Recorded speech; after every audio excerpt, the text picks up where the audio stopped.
Je suis en visite de classe. C'est un CE1 et c'est un étudiant en Master 1 en alternance qui a pris la classe depuis une semaine. Je trouve sa posture parfaite. Il est déjà référent de la classe et a réussi à établir un climat de confiance et de respect mutuel avec les élèves. Alors quand je le vois distribuer fiche sur fiche en demandant à ses élèves de faire les exercices les uns après les autres, individuellement avec une correction à l'oral, je suis très étonnée. Et quand lors de l'entretien je lui demande ce qu'il pense de sa mise en œuvre, l'étudiant me dit qu'il s'ennuie, qu'il est frustré, qu'il a préparé des situations d'apprentissage à l'ESP mais qu'il ne peut pas les mettre en place. Le titulaire de la classe dans laquelle il fait son stage lui a passé une commande.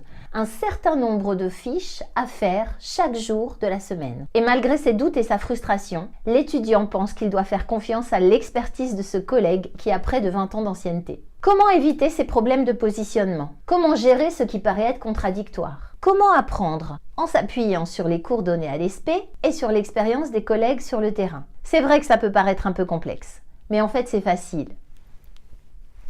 Vous allez voir. Imaginez, depuis votre plus tendre enfance, vous passez vos vacances au même endroit. Et cela fait maintenant plus de 20 ans que vous prenez le même itinéraire autoroutier.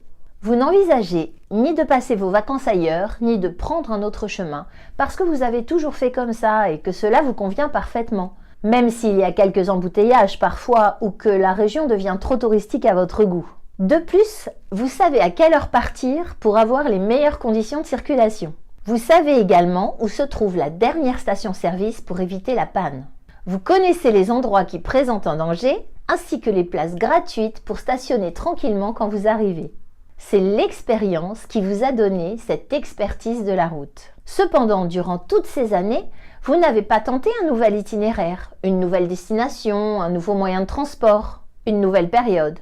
Sans l'envie de rencontres, de découvertes, de surprises, d'apprentissage, malgré toutes ces années, cette expérience ne vous a pas donné l'expertise du voyage. Et c'est exactement la même chose pour les enseignants.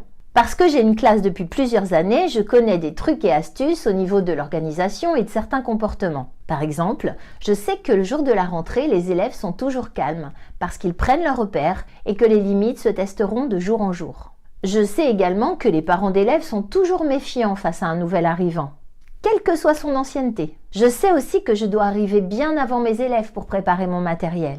Je sais à quelle heure la photocopieuse est prise d'assaut. Je connais les leçons plus complexes que les autres, les confusions faites chaque année. En cela, j'ai de l'expertise grâce à l'analyse et à la compréhension de certains phénomènes. Cependant, pour avoir une expertise au niveau pédagogique, il aura fallu que je m'informe sur les pédagogies nouvelles, que j'expérimente, que je fasse des erreurs, que je prenne de la distance sur ma pratique, que je me questionne pour la transformer et la réajuster. Sans cela, mon expérience n'aura pas généré d'expertise. Ainsi, tout jeune arrivé dans le métier, il est important de bien entendre ce que l'on partage avec vous et de bien vous connaître. Pour cela, voici quelques questions à vous poser face à une situation qui vous rend perplexe. Les conseils donnés sont-ils générés par des peurs, des habitudes, des concepts? Est-ce qu'ils sont basés sur une compréhension, des remises en question, le plaisir d'enseigner? Me paraissent-ils pertinents? Sont-ils en accord avec mes valeurs? Suis-je à l'écoute de mon intuition? Ai-je un rapport conflictuel à l'autorité qui peut altérer mon discernement?